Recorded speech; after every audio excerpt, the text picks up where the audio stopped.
Welcome one second, সকলকে স্বাগত জানাই। তো আমাদের একটা অ্যানাদার এপিসোড নিয়ে আমরা চলে এসেছি, যেখানে সিডির জেনারেল অ্যাওয়ারনেস নিয়ে আমরা আলোচনা করবো। তোমরা জানো যেমন নতুন সিলেবাস যেটা আমাদের দিয়েছে, সেখানে জেনারেল অ্যাওয়ারনেসের উপর কত মার্কস রয়েছে?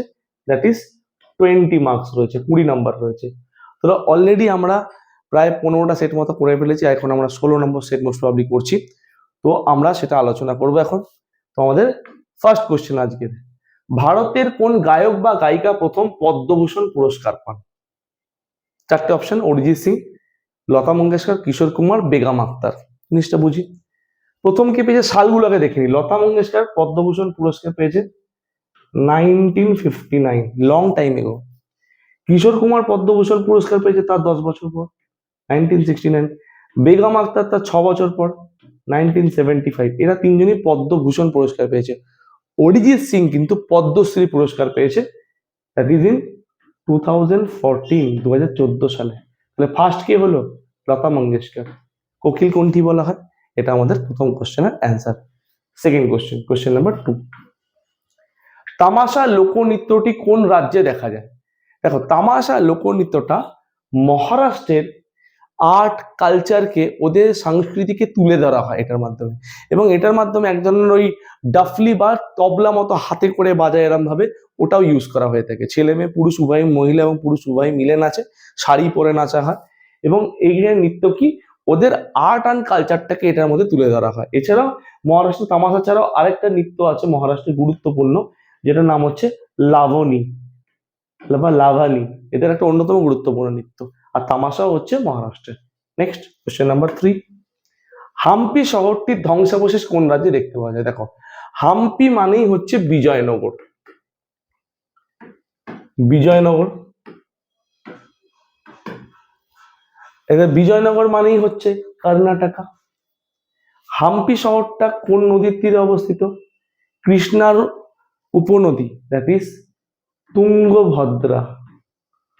তুঙ্গভদ্রা নদীর তীরে অবস্থিত হচ্ছে হাম্পি শহরটি। ওকে, এখানে অসংখ্য ছোট ছোট হিন্দু মন্দির রয়েছে। এখানকার স্থাপত্য এবং স্মৃতিসৌধের জন্য অন্যতম গুরুত্বপূর্ণ এবং উল্লেখযোগ্য হাম্পি। ওকে, নেক্সট পরবর্তী question, question number 4, Dudhwa national park কোথায় অবস্থিত? দেখো, দুধওয়া ন্যাশনাল পার্ক হচ্ছে উত্তরপ্রদেশের। উত্তরপ্রদেশের যে কোন জায়গা, আমরা যদি বলি খেরি লখিমপুর ডিস্ট্রিক্ট, খেরি লখিমপুর, খেরি লখিমপুর জেলায় অবস্থিত, that is Dudhwa national park. Question number 5, মানব শরীরের বৃহত্তম অঙ্গ কি? দেখো, মানব শরীরের ওপরের যে পুরো আমাদের বডি ইনার পার্টটাকে ঢেকে রেখেছে, দ্যাট ইজ ত্বক। এটা মানব শরীরের 16% অঞ্চল জুড়ে রয়েছে এবং কি করছে, বাইরের ধুলোবালি থেকে প্রোটেকশন দিচ্ছে। ধাক্কা বা বাইরের থেকে কোনো যদি বাধা আসে, হাড়কে এবং ভেতরের যে অর্গ্যান গুলো রয়েছে সেগুলোকে প্রোটেকশন প্রোভাইড করছে, দ্যাট ইজ স্কিন। এর মধ্যে আমরা 3টে লেয়ার দেখতে পাই, ডার্মিস, এপিডার্মিস, এন্ডোডার্মিস, যেটাকে আমরা এক্টোডার্মিসও বলে থাকি। এগুলো আমরা এখানে দেখতে পাচ্ছি। Question number 6, Sundarban tiger reserve কোথায় অবস্থিত? এটা আমরা প্রত্যেকেই জানি, ইজিলি বলে দেবো, দ্যাট ইজ পশ্চিমবঙ্গে। সুন্দরবন টাইগার রিজার্ভ কে, সুন্দরবনকে টাইগার রিজার্ভ কবে তকমা দেওয়া হয়েছে? সুন্দরবনকে টাইগার রিজার্ভ তকমা দেওয়া হয়েছে 1973 সালে। ওকে, যদি বলা হয় সুন্দরবনকে ন্যাশনাল পার্ক বা জাতীয় উদ্যান কবে তকমা দেওয়া হয়েছে, আমরা বলবো 1984 সালে। যদি বলি সুন্দরবনকে UNESCO world heritage site, UNESCO এই সুন্দরবনের কথা বলছে, ওয়ার্ল্ড হেরিটেজ সাইটের তকমা দেওয়া হয়েছে কবে? 1987। ওকে, সুন্দরবনকে রামসার সাইটের তকমা দেওয়া হয়েছে কবে? That is 2019। ভারতের এটা সব থেকে বড় রামসার সাইট, মাথায় রেখো। ভারতের সব থেকে বড় রামসার সাইট হচ্ছে সুন্দরবন। সব থেকে ছোট যদি বলি হিমাচল প্রদেশের রেণুকা। আর যদি বলি পশ্চিমবঙ্গের ন্যাশনাল পার্ক কটা রয়েছে? 6টা। সব থেকে বড় সুন্দরবন, সব থেকে ছোট সিঙ্গালীলা ন্যাশনাল পার্ক, 203 বর্গ কিলোমিটার এরিয়া জুড়ে রয়েছে। দার্জিলিং এর সিঙ্গালীলা, শৈলশিরার পার্বত্য অঞ্চলের আশেপাশে সিঙ্গালীলা ন্যাশনাল পার্ক, পশ্চিমবঙ্গের থেকে ছোট ন্যাশনাল পার্ক। হয়ে গেল আমাদের অ্যান্সার 7। কোন সামুদ্রিক প্রাণীর দেহে জল সংবহন তন্ত্র থাকে? ডলফিনে, অক্টোপাসে থাকে না, থাকে কোথায়? স্টারফিশে বা তারা মাছে থাকে। ঠিক আছে, স্টারফিশ বা তারা মাছে দেখতে পাওয়া যায় জল সংবহন তন্ত্র। এরা বিশেষ এক ধরনের পর্বের অন্তর্ভুক্ত। Question number 8, Periyar national park কোথায় অবস্থিত? পেরিয়ার ন্যাশনাল পার্ক অবস্থিত কেরালা। পেরিয়ার ন্যাশনাল পার্ক অবস্থিত কোথায়? পেরিয়ার ন্যাশনাল পার্ক অবস্থিত হচ্ছে কেরালাতে। এই ন্যাশনাল পার্কটা প্রায় 500 বর্গ কিলোমিটার, 500 স্কোয়ার কিলোমিটার এরিয়া জুড়ে কিন্তু অবস্থান করছে। এবং এখানেও কিন্তু ন্যাশনাল পার্কে এখানেও কিন্তু প্রচুর পরিমাণে টাইগার রয়েছে, বাঘকেও এখানে সংরক্ষণ দেওয়া হয়ে থাকে কিন্তু। ওকে, নেক্সট, আরাবল্লী পর্বতের সর্বোচ্চ শৃঙ্গের নাম কি? দ্যাট ইজ গুরু শিখর, যার উচ্চতা কত? 1722 মিটার। আরাবল্লী পর্বতের সর্বোচ্চ শৃঙ্গ গুরু শিখর। এই গুরু শিখর কোথায় অবস্থিত? মাউন্ট আবু, আবুতে অবস্থিত। এই মাউন্ট আবুতে একটা মন্দির রয়েছে, সেই মন্দিরটার নাম কি? দিলওয়ারা টেম্পল, যেটা জৈনদের মন্দির, জৈনদের 23তম তীর্থঙ্কর পার্শ্বনাথের মন্দির, এটা গুরু শিখর। হয়ে গেল আমাদের এই পাঠটা। পাঁচমারি মধ্যপ্রদেশে অবস্থিত। ধূপগড়, সাতপুরার সর্বোচ্চ শৃঙ্গ ধূপগড়। এই ধূপগড়ের উচ্চতা 1352 মিটার। মহেন্দ্রগিরি উড়িষ্যাতে অবস্থিত, যার উচ্চতা 1501 মিটার। আর পাঁচমারি মধ্যপ্রদেশের একটা হিল স্টেশন। আমরা বলি না গোয়ালিয়া, সাচি, পাঁচমারি, এটি মধ্যপ্রদেশের একটা hill station. Next, question number 10, চাঁদের মাটিতে কোন মৌলটি পাওয়া গেছে? দেখো, চাঁদের মাটিতে এই চারটের মধ্যে টাইটানিয়াম, স্টিল, টাংস্টেন, লোহা, এই চারটের মধ্যে পাওয়া গেছে কোনটা? টাইটানিয়াম, চাঁদের মাটিতে পাওয়া গেছে। ওকে, এবার চাঁদের মাটিতে চারটে মৌল পাওয়া গেছে, এক্ষেত্রে আমাদের একটা কথা মাথায় রাখতে হবে, চাঁদের সব থেকে যেটা অন্ধকার অংশ, গভীর অংশ, সেটাকে কি বলা হয়? সেটাকে বলা হয় মারিয়া। এই অঞ্চলে এই টাইটানিয়াম এলিমেন্টটা বা তেজস্ক্রিয় মৌলটা বেশি পরিমাণ পাওয়া গেছে।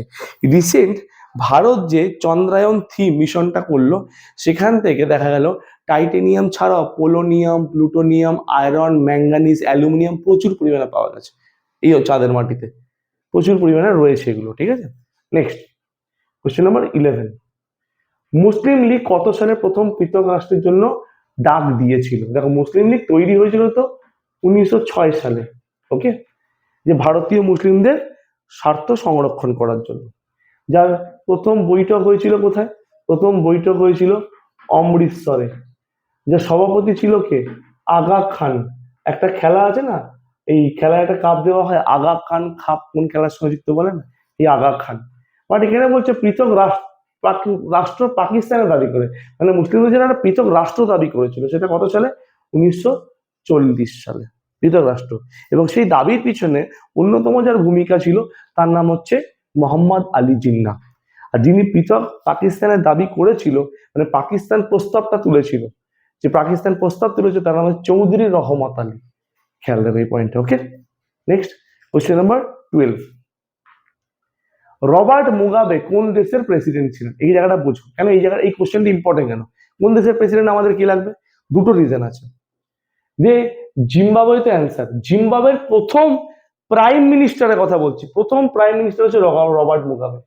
জিম্বাবুয়ের ফার্স্ট পিএম হচ্ছে রবার্ট মুগাবে।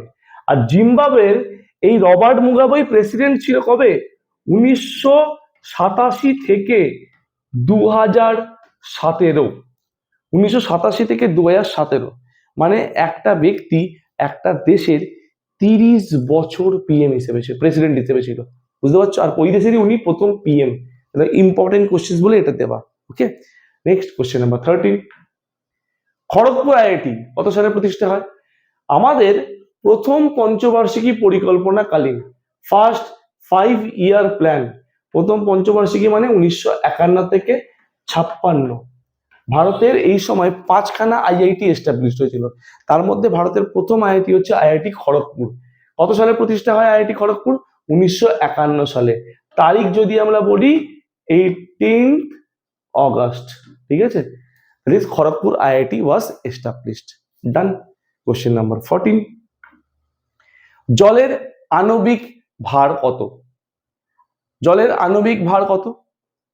জলের আণবিক ভার হচ্ছে 18, 18।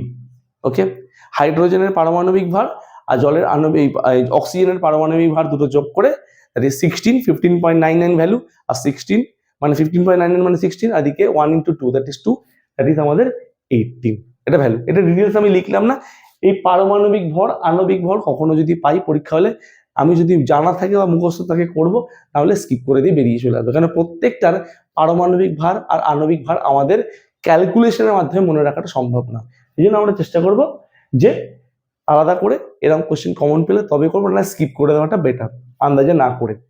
কোশ্চেন নাম্বার 15, নিচের কোন রাজ্য পুলিশ আওয়াজ that is action against women related crime and awareness for justice চালু করেছে? মানে কি, মহিলাদের নিরাপত্তার জন্য চালু করেছে। ওকে, কোন রাজ্য চালু করেছে? রাজস্থান। মহিলাদের সুরক্ষা এবং নিরাপত্তার জন্য তারা চালু করেছে এই পয়েন্ট, এই প্রজেক্টটা। ওকে, 16, জিম করবেট ন্যাশনাল পার্ক প্রতিষ্ঠা হয়েছিল কবে? জিম করবেট ন্যাশনাল পার্ক 1936 সালে প্রতিষ্ঠা হয়েছিল। জিম করবেটের নাম অনুসারে উত্তরাখণ্ডে, দ্যাট ইজ উত্তরাখণ্ডে। কিন্তু যখন তৈরি হয়েছিল তখন তো উত্তরাখণ্ড ছিল না, উত্তরাখণ্ড রাজ্যটা তৈরি হয়েছে 2000 সালে। 2000 সালের 9 নভেম্বর উত্তরাখণ্ড রাজ্যটা তৈরি হয়েছে। তখন আবার নাম ছিল উত্তরাঞ্চল। 2007 সালে নামটা পাল্টে হলো উত্তরাখণ্ড। 1936 সালের আগে কি নাম ছিল? হেইতি ন্যাশনাল পার্ক, HEYTY, HEYTI। 36 সালের আগে নাম ছিল হচ্ছে হেইতি ন্যাশনাল পার্ক। পরবর্তীকালে জিম করবেট ওখানে একটা কটেজ তৈরি করেছিল, থাকতো, মানে একটু নিরিবিলি জায়গা বা জঙ্গল পছন্দ করতো, সেখান থেকে নাম হয় জিম করবেট ন্যাশনাল পার্ক। ভারতের প্রথম ন্যাশনাল পার্ক এইটা। ওকে, নেক্সট। আর জিম করবেট ন্যাশনাল পার্কে টাইগার রিজার্ভের তকমা দেওয়া হয়েছিল কবে? 1973 টাইগার রিজার্ভের তকমা, ব্যাঘ্র সংরক্ষণের প্রকল্পের তকমা দেওয়া হয়েছিল। 17, গোল গম্বুজ কোথায় অবস্থিত? গোল গম্বুজ কোথায়? কর্ণাটকের বিজাপুরে। গোল গম্বুজ কোথায়? কর্ণাটকের বিজাপুরে অবস্থিত। সিমেন্ট দ্বারা তৈরি সব থেকে বড় গম্বুজ হচ্ছে ভারতের এটা, রাজমিস্ত্রিদের দ্বারা। এবার এই যে গোল গম্বুজ বিজাপুরে অবস্থিত, এই গোল গম্বুজ তৈরি করেছিল কে? আদিল শাহ। গোল গম্বুজ তৈরি করেছিল কে? আদিল শাহ তৈরি করেছিল। ওকে, নেক্সট কোশ্চেন নাম্বার 18, ভারতের সর্ববৃহৎ টাকশাল কোথায় অবস্থিত? যেখানে টাকা পয়সা ছাপানো হয়। সব থেকে বড় বলে, সব থেকে বেশি বলেনি কিন্তু, হ্যাঁ, সব থেকে বড় হচ্ছে কলকাতার আলিপুর। বড় এবং পুরনো এটা কলকাতার আলিপুর। অনেকেই তোমাদের মধ্যে এটা ভাববে স্যার নাসিক অ্যান্সার হবে, অনেকেই এটা ভাবছে, আমি জানি নাসিক অ্যান্সার হবে।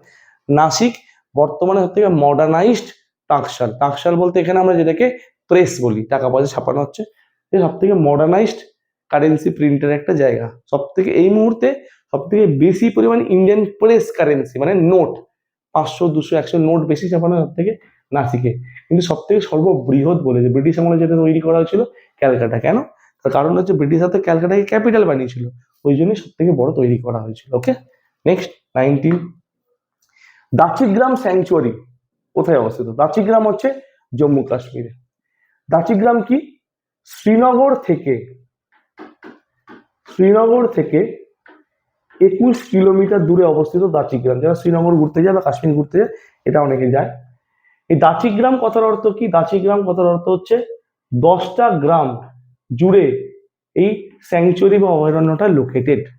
তাই জন্য এই 10টা গ্রামকে ডেডিকেট করার জন্য দাচিগ্রাম, কাশ্মীরি ভাষায় বলা দাচিগ্রাম, তো দাচিগ্রাম এটাকে বলা হয়। এইখানকার প্রধান যে প্রাণী বা মেন অ্যানিমাল যেটাকে বলা হয়, মেন অ্যানিমাল যেটা বলা হয় এটা হচ্ছে কাশ্মীরি হাঙ্গুল, HANGUL, হাঙ্গুল, বা এটাকে বলা হয় কাশ্মীরি স্ট্যাগ, কাশ্মীরি স্ট্যাগ বা কাশ্মীরি স্ট্যাগ বা হাঙ্গুল বলা হচ্ছে। তো আশা করি এই জায়গাটা ক্লিয়ার প্রত্যেকে। ওকে, ডান, আমাদের এই পার্টটা হয়ে গেল। নেক্সট, এটা হাঙ্গুল কি? ওই হরিণের মতো দেখতে, মাথায় বড় বড় শিং রয়েছে। 19 হয়ে গেল। 20, এনসিসি কে প্রতিষ্ঠা করেন? এনসিসি মানে হচ্ছে ন্যাশনাল ক্যাডেট কর্পস। এটা তৈরি করার মুখ্য উদ্দেশ্য ছিল একটা কমিটি তৈরি করা হয়েছিল।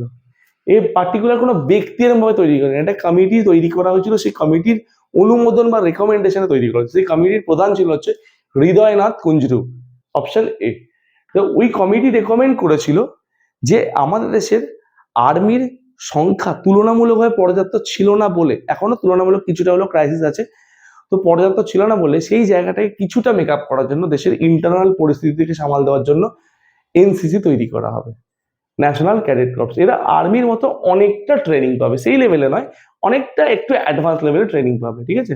মানে পুলিশ আর্মি যে ট্রেনিং হয় সেই লেভেলে স্কিল ট্রেনিং দেওয়া হবে এদেরকে, কিন্তু পুরোপুরি এদেরকে এনসিসির সঙ্গে পুরোপুরি, একদম আমি কিন্তু বলছি পুরোপুরি, এদেরকে কিন্তু অস্ত্র প্রশিক্ষণ দেওয়া হবে না, মানে একদম সমস্ত ধরনের বন্দুক চালানো সেটা শেখানো হবে না। ওকে, বেসিক সমস্ত ট্রেনিং স্কিল এদেরকে দেওয়া হয়। আর যার রেকমেন্ড করেছিল হৃদয়নাথ কুঞ্জরু বা এইচ.এন. কুঞ্জরু যেটাকে বলা হয়, এইচ.এন. কুঞ্জরু ইনাকে বলেছিল। ব্যাস, ওকে, ডান। আমাদের আজকে 20টা কোশ্চেন হয়ে গেল, আমাদের এই পার্টটা কমপ্লিট। আই হোপ প্রত্যেকের ক্লিয়ার, প্রত্যেকে বুঝেছো কি ফরম্যাটের কোশ্চেন আসার একটা সম্ভাবনা রয়েছে। তো আজকের আমাদের এই ভিডিওটা এখানেই রইল। পরবর্তী ক্লাসে আমরা নতুন ভিডিও, নতুন টপিক নিয়ে আমরা আসবো। টিল দেন সকলকে থ্যাংক ইউ।